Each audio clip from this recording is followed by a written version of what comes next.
Assalamualaikum warahmatullahi wabarakatuh. Alhamdulillahi rabbil alamin wa bihi nasta'inu ala umurid dunya waddin. Wassalatu wassalamu ala asyrafil khalqi ajma'in sayyidina wa maulana Muhammadin wa ala alihi wa ashabihi wa man tabi'ahu ila yaumiddin. Subhanaka la ilma lana illa ma 'allamtana innaka antal alimul hakim. Rabbi syrah li sadri wa yassir li amri wa hlul 'uqdatam min lisani yafqahu qawli. Bapak-bapak, ibu-ibu, hadirin hadirat, alim ulama, cerdik pandai, tokoh masyarakat, yang besar tak dihimbau gelar, yang kecil tak dapat disebut nama. Insyaallah kita semua dimuliakan Allah Subhanahu wa taala. Amin ya rabbal alamin. Hadis yang kita kaji subuh ini disebutkan dalam Sahih Al-Bukhari, disebutkan juga dalam Sahih Muslim, maka disebut dengan satu istilah khusus, muttafaqun alaih. Muttafaqun disepakati, alaih atasnya, sepakat Imam Bukhari dan Muslim tentang kesahihan hadis ini. Ada dalam dua kitab. Ada hadis itu sahih tapi hanya di Bukhari saja. Ada hadis itu sahih tapi dalam kitab Muslim saja. Tapi hadis yang kita kaji subuh ini ada dalam kedua kitab. Diriwayatkan satu jalur dari sahabat Nabi bernama Abdullah ibn Umar ibn al-Khattab, yang satu lagi dari Abu Hurairah radhiyallahu anhu. Adapun lafaz yang kita bahas yang diriwayatkan dari Abdullah ibn Umar ibn al-Khattab, tentu Imam Bukhari tidak jumpa dengan Abdullah ibn Umar ibn al-Khattab, karena Imam Bukhari meninggal tahun 256 Hijrah, hampir 2 abad setengah setelah Nabi Muhammad sallallahu alaihi wasallam. Imam Muhammad bin Ismail bin Ibrahim, Muhammad ibnu Ismail ibnu Ibrahim ibnu al-Mughirah ibnu Bardizbah Al-Bukhari meriwayatkan hadis ini dari gurunya bernama Ishaq ibnu Muhammad Al-Farawi. Meriwayatkan hadis ini dari gurunya Malik bin Anas, Imam Maliki, gurunya Imam Syafi'i. Malik bin Anas meriwayatkan hadis ini dari gurunya Nafi' Maula ibn Umar. Nafi' meriwayatkan hadis ini dari gurunya Abdullah ibn Umar ibn al-Khattab radhiyallahu anhuma. Abdullah ibn Umar ibn al-Khattab meriwayatkan langsung dari Nabi Muhammad sallallahu alaihi wasallam. Abdullah ibn Umar dekat dengan Nabi yang pertama karena Nabi itu kawan sahabat baik ayahnya Umar bin Khattab. Yang kedua karena kakaknya kandung Hafsah binti Umar ibn Khattab adalah istri Nabi sallallahu alaihi wasallam. Jangan heran kalau Abdullah bin Umar bebas di rumah Nabi karena mahram, karena hubungan kedekatan, hubungan persahabatan bersama Rasulullah, dan dia termasuk bagian dari keluarga Rasulullah sallallahu alaihi wasallam. Maka Abdullah bin Umar bin Khattab mendengar Nabi bersabda, qala Rasulullah sallallahu alaihi wasallam, Rasulullah bersabda, tuqatiluna al-yahuda, kalian akan berperang dengan orang Yahudi. Seandainya Yahudi itu sekarang tidak ada lagi, maka orang akan berkata, mana ucapan Nabi Muhammad SAW? Berarti tak betul Nabi itu. Kata dia kalian akan berperang dengan Yahudi. Buktinya Yahudi tak ada lagi. 1438 tahun setelah ucapan ini, Yahudi tetap ada, tetap eksis, tetap tegak berdiri di atas muka bumi. Orang mengatakan mereka akan punah, musnah seperti yang terjadi pada kaum-kaum yang lain. Wa ila samud akhahum salihah, kaum Samud. Wa ila adin akhahum huda, kaum Ad. Wa ila madyan akhahum syuaiba, kaum Madyan. Irama dzatil imad, kaum Iram. Banyak kaum-kaum tapi musnah sekarang. Mana kaum Iram, mana kaum Thamud, mana kaum Midian, mana kaum Fir'aun, musnah. Tapi Israel tetap masih bertahan sampai hari ini. Nabi berkata, qatilunal yahuda, kamu akan berperang dengan Yahudi, hatta yakhtabiya ahadukum sampai mereka salah satu dari pasukannya itu bersembunyi wara al-hajar, di belakang batu. Saking dahsyatnya peperangan itu nanti, sampai-sampai ada pasukan Yahudi itu yang bersembunyi di belakang batu. Lalu kemudian yaqulul hajar, batu itu pun akan berkata, apa kata batu itu berkata kepada orang Islam? Ya abdallah, wahai hamba Allah, hadza yahudiyun warai, ini ada orang Yahudi bersembunyi di belakang aku, faqtulhu, bunuhlah dia. Mana mungkin batu berbicara? Oleh sebab itu, kalau tidak bisa memahami kitab Sahih Al-Bukhari, jangan dibaca sendiri, dilihat terjemahnya, lalu karena tidak masuk akal ditolak. Ini tidak betul ini. Masa batu berbicara, pokok kayu berbicara, seperti film karton saja. Ini tidak betul. Maka baca syarahnya. Ulama banyak mensyarah. Kalau ayat tidak paham, baca tafsir. Tafsir Tabari, Abu Ja'far Ibnu Jarir At-Tabari, Tafsir Al-Quranil Azim, Abul Fida Ismail Ibnu Katsir, Tafsir Al-Kabir, Mafatihul Ghaib, Fakhruddin Ar-Razi. Tapi kalau tidak paham hadis, hadis itu ada dalam Sahih Al-Bukhari, baca kitab syarah yang sudah dijelaskan oleh para ulama. Yang paling masyhur populer Fathul Bari, ditulis oleh Imam Al-Hafiz Ibnu Hajar Al-Asqalani Asy-Syafi'i. Tapi Fathul Bari ada dua, satu Fathul Bari Syafi'i, satu lagi Fathul Bari Hambali yang ditulis oleh Imam Ibnu Rajab Al-Hambali rahimahullah. Ada satu lagi syarah Sahih Bukhari yang ditulis oleh Imam Al-Qastullani, yaitu Irsyadus Sari. Ada satu lagi ditulis oleh Imam Badruddin Al-Aini. Begitulah keseriusan ulama untuk mensyarah hadis-hadis. Jumlahnya bukan 100, 200, bukan 1000, 2000, 7275 hadis. Belum ada laptop, belum ada internet, belum ada alat tulis canggih seperti sekarang. Mereka menulis dengan peralatan yang sederhana, mengandalkan hafalan, kekuatan, tapi mereka disingkapkan Allah hijab kejahilan karena ketulusan hati dan jauh daripada makan haram dan syubhat. Begitulah para ulama dulu, bahkan sampai generasi hari ini orang-orang tetap memperdulikan hadis. Termasuklah kita subuh ini, rasa cinta kita kepada hadis Nabi kita kaji salah satu dari yang ada dalam kitab Sahih Al-Bukhari. Maka kata Imam Al-Hafiz Ibnu Hajar Al-Asqalani, makna bahwa batu berbicara, hadza Yahudi khalfi, ini ada orang Yahudi di belakangku. Hai Abdullah, hai orang Islam, ya Abdullah, wahai hamba Allah, hadza Yahudi khalfi, ini ada Yahudi di belakangku, faqtulu, bunuhlah dia. Maka makna ucapan itu artinya tidak ada satupun tempat persembunyian orang Yahudi. Tak ada manfaatnya dia berada di belakang batu, di belakang pokok kayu, karena semuanya akan tersingkap terbuka. Saat itu semuanya akan binasa. Ini hadis salah satu mukjizat Nabi Muhammad sallallahu alaihi wasallam. Bahkan di Al-Azhar, ketika kita masih belajar dulu, ada satu mata kuliah khusus, yaitu Tayyarat Fikriyah. Tayyarat, aliran-aliran, Fikriyah, pemikiran. Ada aliran sekuler, ada aliran liberal, ada aliran sosialisme, ada aliran komunis, dan ada satu aliran khusus yang dikaji selama satu semester, yaitu aliran yang disebut dengan Sahyuniyah atau Zionis. Mereka bukan sekedar agama, tapi juga dia adalah politik. Yahudi agama yang unik, dia agama dan dia juga suku. Nabi Ibrahim punya anak laki-laki bernama Ishak, Nabi Ishak punya anak laki-laki bernama Yaqub, Nabi Yaqub punya anak bernama Yusuf, Yusuf punya saudara kandung bernama Yahuza.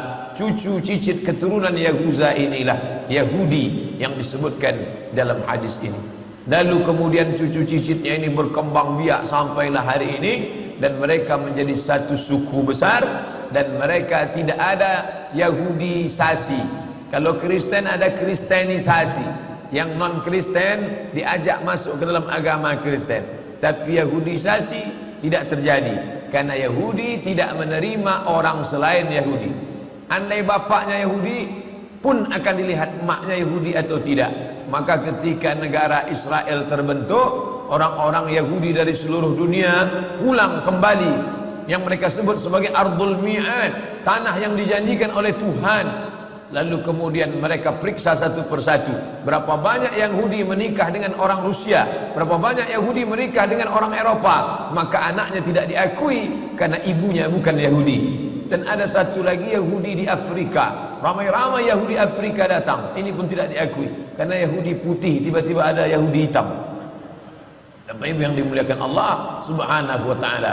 Oleh sebab itu mereka agama sekaligus juga suku. Kalau kita, kamu sukunya apa? Sukunya Melayu, agama Islam. Kamu suku apa? Suku Batak, agama Islam. Kamu suku apa?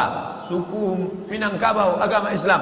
Mereka tidak. Suku Yahudi, agama Yahudi. Lalu kemudian suku dan agama ini berpikir tentang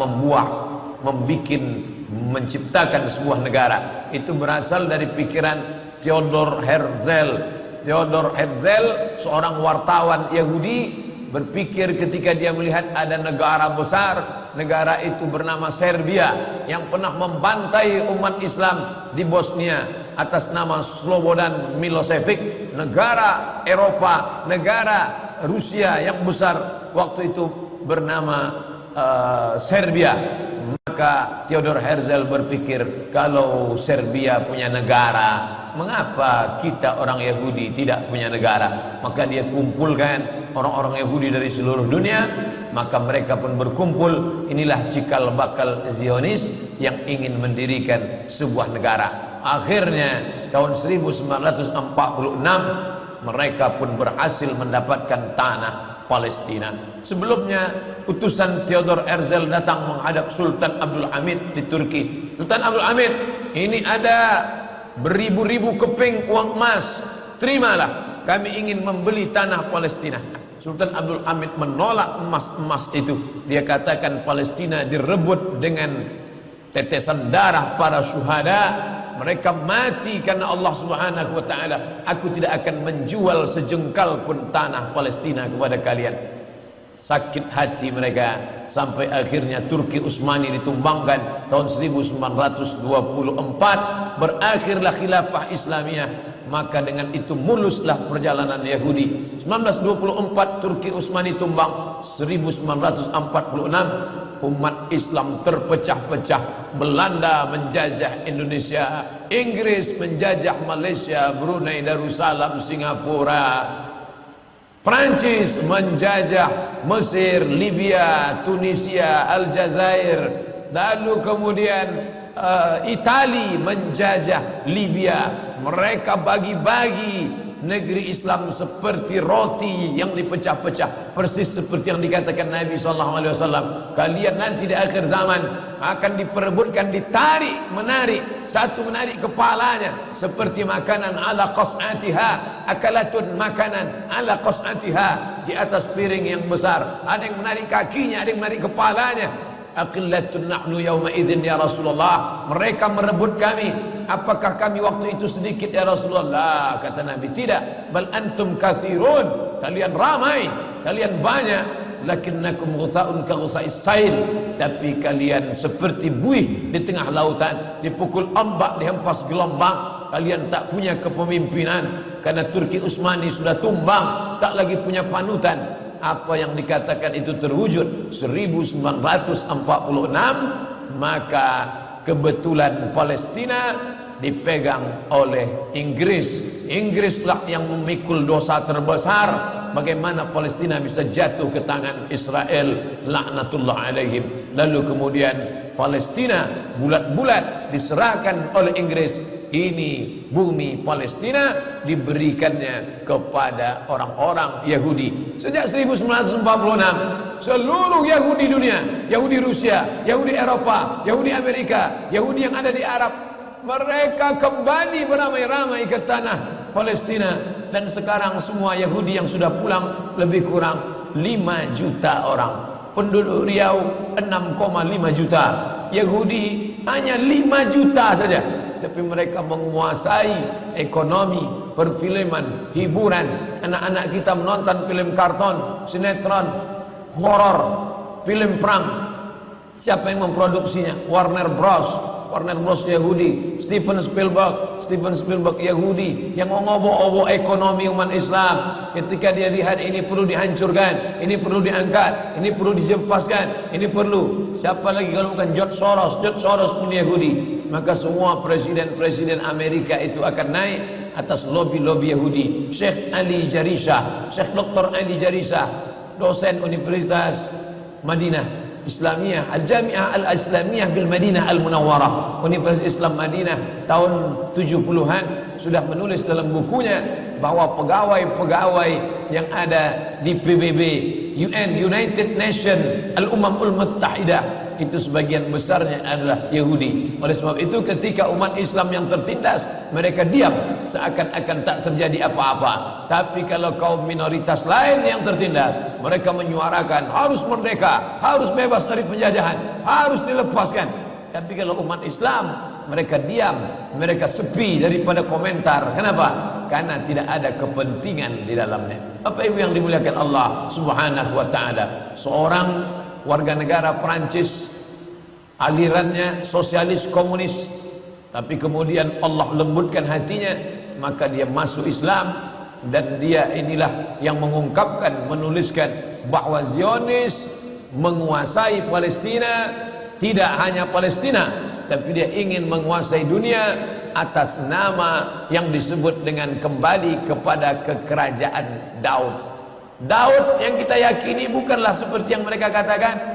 Kita meyakini Nabi Daud alaihissalam sebagai orang yang soleh, sebagai orang yang pandai. Wa alanna lahul hadid, kami lunakkan besi.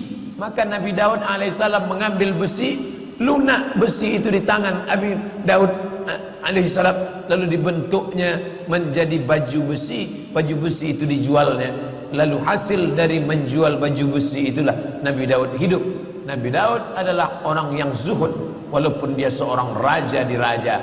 Makanya kata Nabi SAW, ahabbus saum ilallah, puasa yang paling dicintai Allah, saumi Daud, puasa Nabi Daud alaihissalam. Tapi mereka menggambarkan Daud sebagai raja yang perkasa. Raja Daud, inilah kata mereka raja di raja mereka. Mereka menyebutnya King David. King David lahir punya anak laki-laki bernama King Solomon. Kita menyebutnya Sulaiman alaihissalam. Tapi bukanlah seperti namanya sama, tapi kepribadian yang berbeda. Mereka menampilkan sebagai raja yang beringas, raja yang brutal. Sedangkan Allah Ta'ala menceritakan Nabi Sulaiman sebagai orang raja, Nabi yang lembut, sampai-sampai dia menahan pasukannya. Jangan kalian lewati tanah ini, karena aku mendengar ada suara lembut. Ya ayyuhan namlu dukhulu masakinakum, hai para semut-semut, masuklah kalian ke sarang kalian, agar supaya jangan sampai pasukan Sulaiman menginjak perut kalian. Yahtimannakum junud, jangan sampai pasukan Sulaiman menginjak kalian.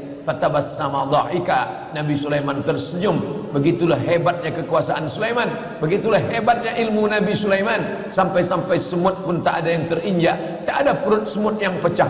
Tapi mereka menggambarkan Sulaiman sebagai raja yang brutal, yang beringas, dan mereka ingin mengembalikan lagi kerajaan ini. Mereka katakan bahwa ada 5 yang mereka nanti-nantikan, yang harus mereka lakukan, karena akan turun Mesias, sang juru selamat, yang mereka nanti-nantikan sejak zaman nenek moyang mereka dulu. Mereka membangun ini berdasarkan keyakinan yang mendalam. Walaupun keyakinan itu diambil dari mitologi, mitos semata. Mitos pun ternyata kalau diyakini seyakin-yakinnya bisa membangkitkan semangat yang luar biasa. Mereka meyakini bahwa mereka adalah manusia-manusia pilihan Tuhan. Mereka menyebut dirinya dalam bahasa Arab Asy-Sya'bul Mukhtar. Sya'bu, bangsa, Mukhtar, pilihan Tuhan. Satu-satunya bangsa pilihan Tuhan hanya kami. Yang lain ini bukan pilihan Tuhan. Kami adalah pilihan Tuhan yang akan menguasai dunia. Selain kami nanti akan menjadi ghaib. Ghaib artinya keledai tunggangan. Hanya sebagai keledai tunggangan saja untuk mencapai tujuan. Mereka bisa berkawan dengan Eropa, mereka bisa berkawan dengan Amerika, mereka bisa berteman dengan Arab, tapi mereka menganggap itu hanya keledai tunggangan yang akan ditunggang mencapai tujuan. Begitu tujuan sampai, mereka akan menyembelih, membunuh, memanah, menembak orang-orang yang dijadikan sebagai keledai tunggangan ini. Lalu kemudian mereka akan menguasai dunia. Dia tuliskan langsung di petanya. Biasanya kalau pasukan musuh ingin menghantam negeri kita, dia akan simpan rahasia ini baik-baik. Tapi Yahudi tidak begitu.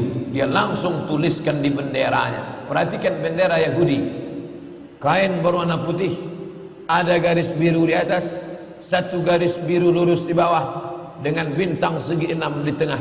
Apa makna simbol ini? Ini penuh dengan makna. Garis biru di atas sungai Nil, garis biru di bawah sungai Efrat. Itu adalah batas kerajaan yang akan mereka dirikan. Sungai Nil di atas, sungai Efrat di bawah. Artinya mereka akan menguasai Asia, Afrika. Sungai Nil Afrika Utara, Mesir.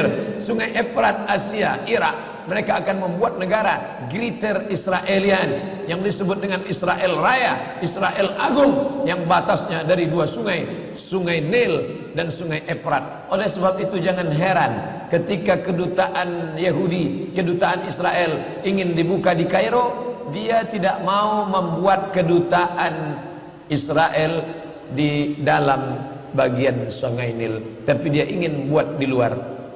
Orang yang tidak memperhatikan ini biasa-biasa saja, tapi bagi yang memperhatikan, dia tidak mau buat di dalam, karena dia menganggap kalau kami buat kedutaan di dalam, berarti ini memang sudah war negeri kami. Orang akan membuat kedutaan di luar negerinya, bukan di dalam negerinya. Maka antara sungai Nil dengan sungai Efrat, dia buat kedutaan di luar, karena dia ingin menunjukkan inilah negeri kami. Secara pikiran dia sudah mengatakan Mesir adalah negeri kami, hanya belum masanya saja. Maka dari mulai Mesir sampai ke Irak, hitung berapa negara: Yordania, Palestina, Suria, Lebanon, Irak, Saudi Arabia sebagian, Sudan, dari mulai Afrika Utara sampai ke Asia. Itu adalah negeri-negeri kami, negeri yang dijanjikan oleh Tuhan. Ardul Mau'un, negeri yang dijanjikan kalian akan kembali ke sana. Menurut mitologi, mitos, pikiran mereka. Tapi mereka meyakininya. Mereka meyakini akan turun Nabi terakhir, Mesias, yang dijanjikan oleh Tuhan mereka. Tapi Mesias itu tidak mau turun sebelum dia melihat ada 5 perkara, ada 5 hal yang ditunggu, barulah Mesias itu turun. Dan mereka menyiapkan itu dengan persiapan yang sematang-matangnya. Yang pertama, Mesias baru mau turun kalau seluruh Yahudi kembali ke bumi yang dijanjikan. Dan mereka betul-betul kembali ke bumi yang dijanjikan itu. 1946 mereka berusaha sekuat mungkin, bagaimana supaya kita bisa kembali. Yang penting balik kampung, yang penting kita balik ke negeri kita, karena Mesias tidak mau turun kalau kita tidak bisa kembali. Berusaha sekuat tenaga, jumpai sultan-sultan Islam yang bisa dibeli, tapi umat Islam tidak bisa dibeli. Iman mereka terlalu mahal untuk dibeli. Mereka sudah menjual nyawa mereka, diri mereka dalam kuasa Allah Subhanahu wa taala, karena mereka yakin innallaha ashtara minal mu'minin, Allah sudah membeli dari orang mukminin amwalahum, harta mereka, wa anfusahum, nyawa mereka, bi anna lahumul jannah, mereka sudah dibeli dengan surga. Nyawa yang ada dalam dirimu bukan milikmu, hartamu, mobilmu, rumahmu bukan punyamu, itu semua punya Allah. Sudah lama dibeli Allah, sebelum kau lahir ke dunia sudah dibeli Allah. Dibeli dengan apa? Dengan surga. Barang yang sudah dijual tidak boleh dijual 2 kali. Diri yang sudah dijual kepada Allah, harta yang sudah dijual kepada Allah, maka tidak boleh dijual lagi kepada manusia. Raja-raja, sultan-sultan Islam tidak mau menjual, tapi mereka licik. Mereka gunakan anak bangsa umat Islam yang kulitnya sama dengan kita, yang wajahnya sama dengan kita, yang bahasanya sama dengan kita. Mustafa Kemal Atatürk bukan orang Yahudi, bukan orang kafir, orang Islam. Bahasanya bahasa Turki, wajahnya wajah Turki, tapi dia yang menggulingkan kesultanan Turki. 1924 berakhir khilafah Islamiyah, lemah umat Islam. Di saat itulah mereka mengambil, mencaplok, lalu kemudian akhirnya mereka kembali beramai-ramai.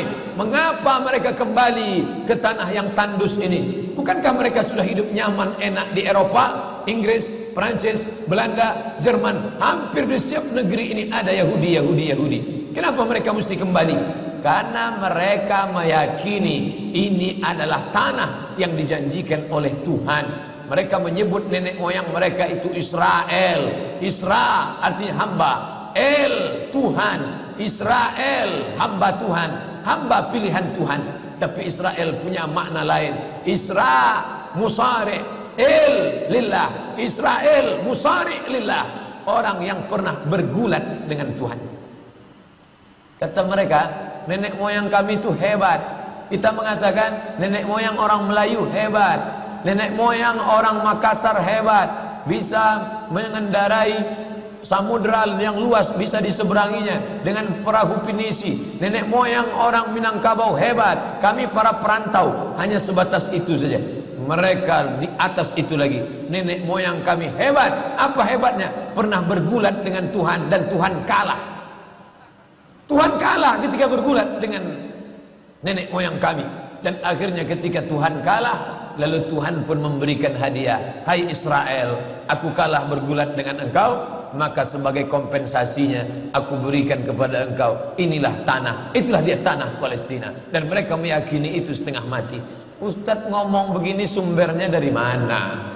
Judul bukunya Ad-Diyanah Al-Yahudiyah, Tarikh Ad-Diyanah Al-Yahudiyah, sejarah agama Yahudi, ditulis oleh seorang penulis ulama besar Mesir, pakar Yahudi, penerjemah Abdul Somad. Kebetulan saya menerjemahnya tahun 2009. Sampulnya warna hitam. Bagi jamaah yang ada di Jakarta, harap segera cari buku ini, yaitu diterbitkan oleh Pustaka Al-Kautsar Jakarta. Artinya mereka dengan keyakinan yang penuh, kami adalah hamba-hamba bangsa-bangsa pilihan Tuhan. Itulah mengapa mereka ramai-ramai. Orang berpikir heran, apa yang mereka kejar ke Palestina?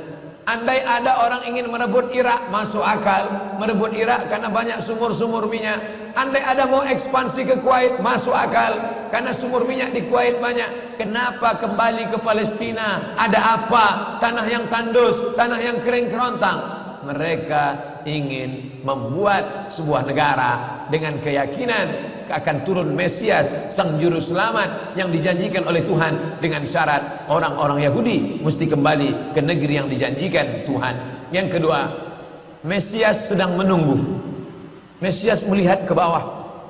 Kalau dia tengok di bawah masih banyak gurun pasir, dia tidak mau turun. Dia ingin melihat hijau. Kalau sudah dibentang karpet hijau, baru dia turun ke bawah. Maka yang dimaksud dengan hijau itu adalah ditanami tanaman-tanaman hijau, penghijauan yang luar biasa. Dan ketika Israel masuk ke Palestina, mereka ambil tanah itu, mereka hancurkan rumah orang Islam, mereka buat tembok panjang. Penjara terbesar dan terpanjang di dunia adalah Palestina. Mereka kurung orang Palestina. Mereka buat tembok beton yang tinggi, panjangnya 700 km lebih. Dari Pekanbaru kita lihat, Anda menuju Medan Sumatera Utara 600 km. Mereka membuat tembok tinggi 700 km. Bayangkan, umat Islam terisolir dan mereka tanami hijau-hijau. Makanya Allah berkuasa, Allah mau tunjukkan kuasa, lalu Allah buat tanaman hijau itu menyala. Dalam pokok yang hijau itu menyala beberapa bulan yang lalu. Heran orang, Allah mau menunjukkan kekuasaannya. Kalian tidak mau tolong Palestina, aku yang akan menolongnya. Tanaman yang hijau yang mereka tanam itu tiba-tiba terbakar. Tidak ada yang bisa mematikannya. Sampai-sampai reporter wartawan Amerika mengatakan, tidak ada yang bisa mematikan kebakaran ini kecuali Tuhan, karena Dia yang membakarnya. Bapak Ibu yang dimuliakan Allah SWT, tanaman apa yang mereka tanam? Persis yang dikatakan Nabi SAW, syajaratul gharqad, pohon gharqad, bentuknya seperti pinus, tinggi, memanjang. Lalu kemudian Bapak Ibu nanti tulis saja, yang ingin tahu bagaimana bentuk pohon gharqad, tulis saja www.google.com. Lalu tulis di sana alif lam ghain ra qaf dal al-gharqad, enter, muncul gambar pohon gharqad. HP saya tak bisa tulis Arab Pak Ustaz, belum masuk Islam. Cara mengislamkannya, Play Store, klik. Setelah buka Play Store, pilih Arabic Keyboard. Setelah keluar Arabic Keyboard, pilih Arabic smart keyboard Arabic. Habis itu setupkan ke HP 5 menit, geser langsung berubah, bisa tulis Arab. Alif, lam, ghain, ra, qaf, dal. Enter, pilih image, muncul gambar pohon warqat. Gimana? Sudah nampak? Tak keluar Pak Ustaz. Loh, kenapa? Paket tak ada. Sekarang mudah belajar. Dulu kami sekolah ketika mau tahu gimana pohon sidir, kalau mau memandikan jenazah, ambil beberapa helai daun sidir, lalu digiling, dimasukkan ke air.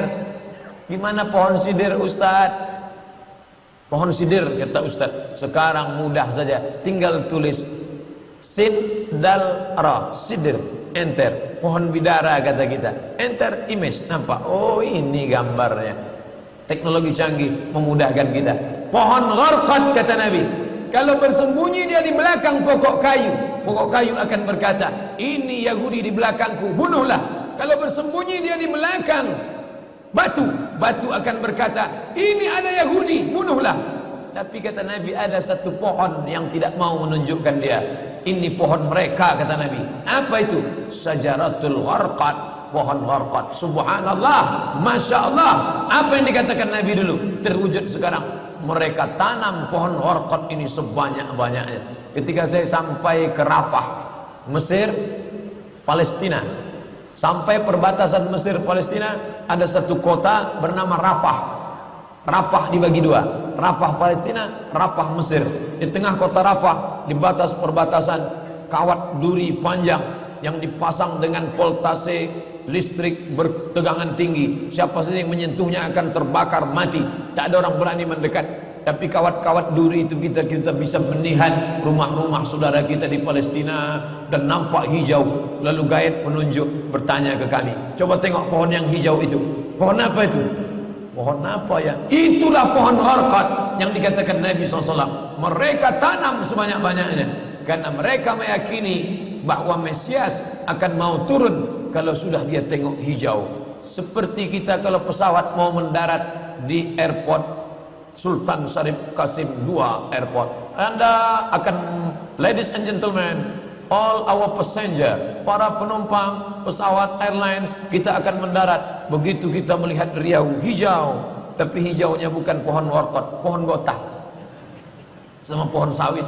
Begitu juga kalau kita mau mendarat di Batam, kita lihat hijau ke bawah. Begitu jugalah Mesias akan turun ke bawah kalau dia melihat sudah hijau semua. Karena mereka meyakini, amat sangat meyakini itu. Mereka menanam pohon warqad itu. 3. Kapan Mesias akan turun? Mesias akan turun kalau Babilonia dibantai terus. Makanya mereka punya program bantai Babilonia, hancurkan Babilonia. Kenapa mereka marah dengan Babilonia?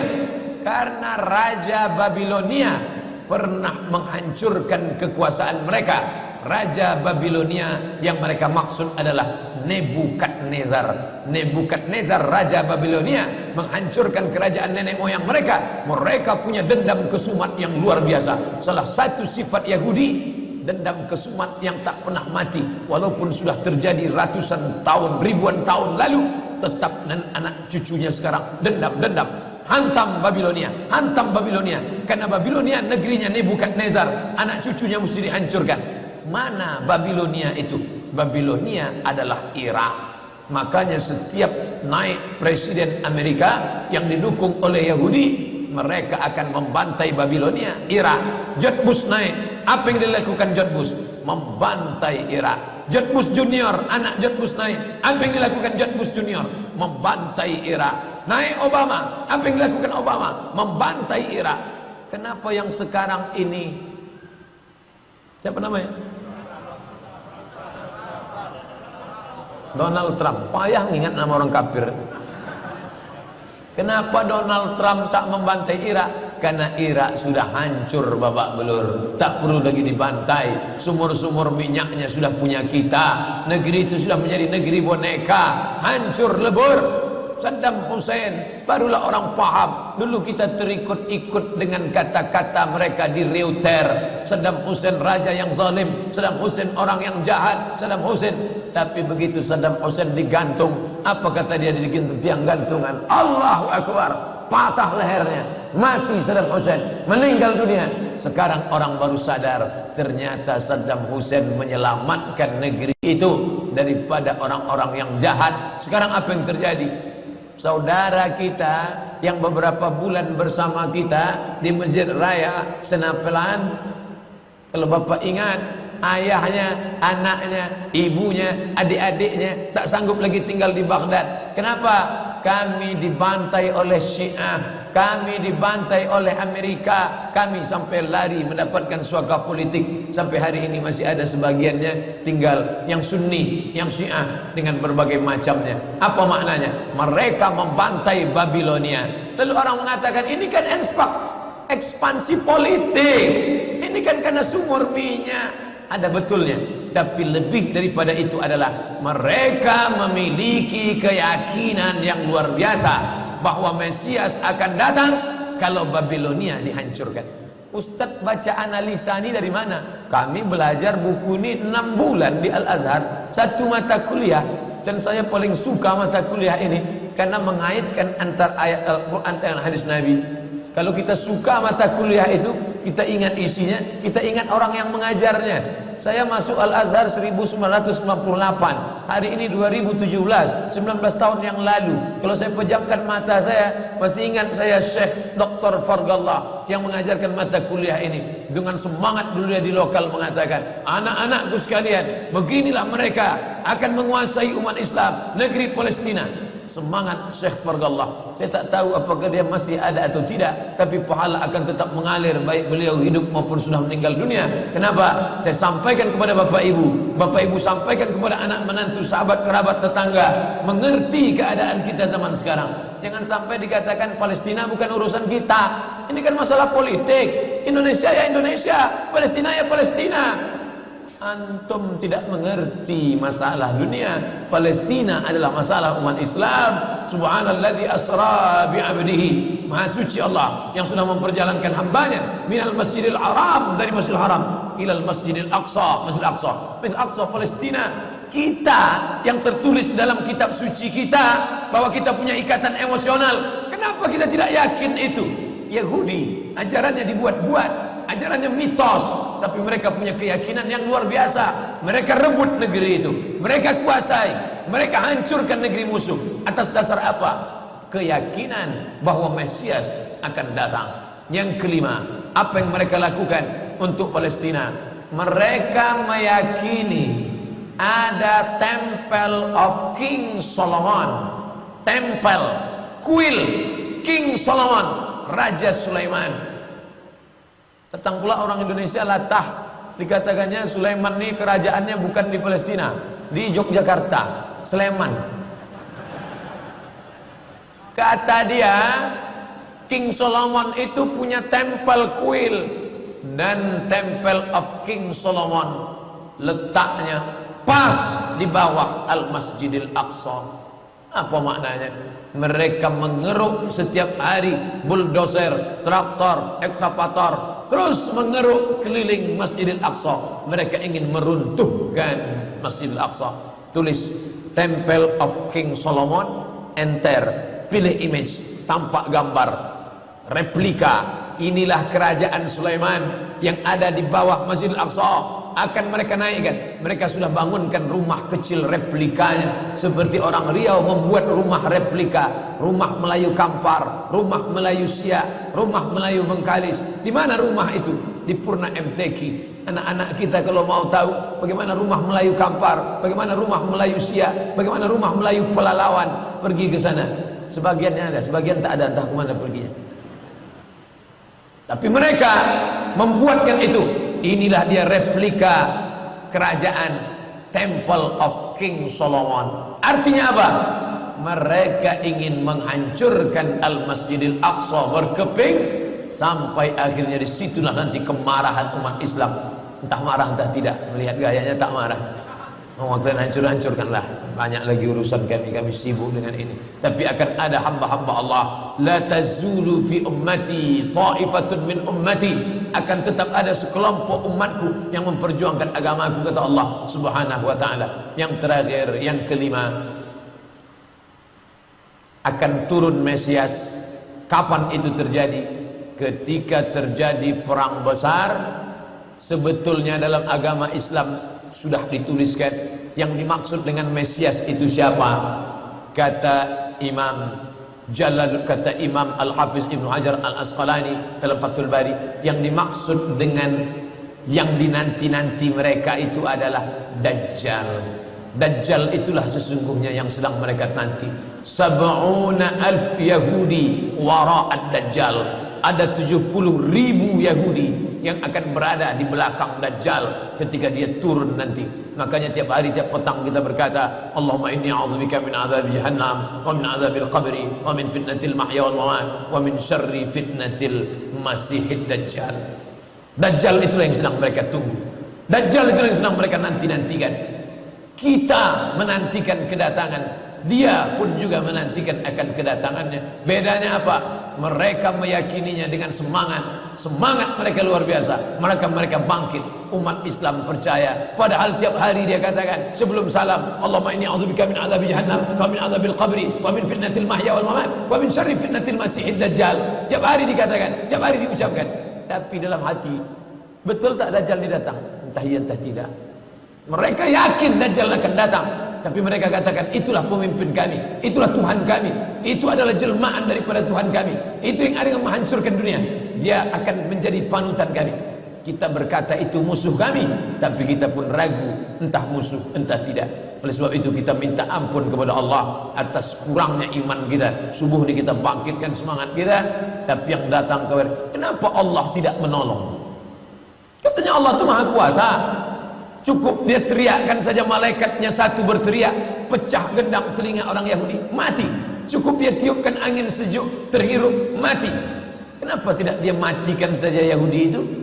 Datang Syekh Muhammad Jibril, Syekh Dr. Muhammad Jibril, Syekh Profesor Dr. Muhammad Jibril, dosen tafsir Al-Azhar. Kami undang, mahasiswa Indonesia mengundang di waktu di Mesir dulu kuliah. Lalu saya tanya, Assalamualaikum Syekh. Ya, kaum Ad binasa, kaum Samud binasa, kaum Midian binasa, kaum Iram binasa, kaum Fir'aun binasa. Kenapa Allah tidak membinasakan Israel ini? Senyum Syekh Muhammad Jibril. Apa kata dia? Ya beni, anakku, seandainya Allah membinasakan Israel ini, lalu apa yang tersisa untukmu? Ditunjuknya saya. Seandainya Allah membinasakan Israel ini, lalu apa yang tersisa untukmu? Terdiam saya. Allah sengaja sisakan ini sebagai medan jihad kita menolong agama Allah Subhanahu wa ta'ala. Masjid An-Nur sudah berperan untuk menolong agama Allah dengan mendatangkan imam-imam dari Palestina. Mereka yang bercerita tentang keadaan ini. Kalau mereka yang bercerita, tentu Bapak Ibu lebih percaya, karena hidung mereka lebih mancung, jambangnya lebih tebal, dan mereka asli orang Palestina. Maka mereka datang. Maka sebelum Ustadz Somad mengakhiri tausiah 15 menit, tolong beri kesempatan. Maka kita ada waktu lebih kurang 20 menit. Syekh Abdurrahman yang di sana Abdurrahman Awaji dari Madinah, yang di sini Abdurrahman Syahin akan menjelaskan tentang Palestina ini. Itu yang dapat saya sampaikan subuh ini. Mudah-mudahan ada manfaatnya. Ini sampai penjelasan dari saya. Nanti Syekh Abdurrahman akan menjelaskan tentang Palestina. Lalu kemudian kita salat sunat isyraq. Setelah itu tetap normal seperti biasa, kita akan tanya jawab. Terima kasih. Mohon maaf segala kesilapan. Wassalamualaikum warahmatullahi wabarakatuh.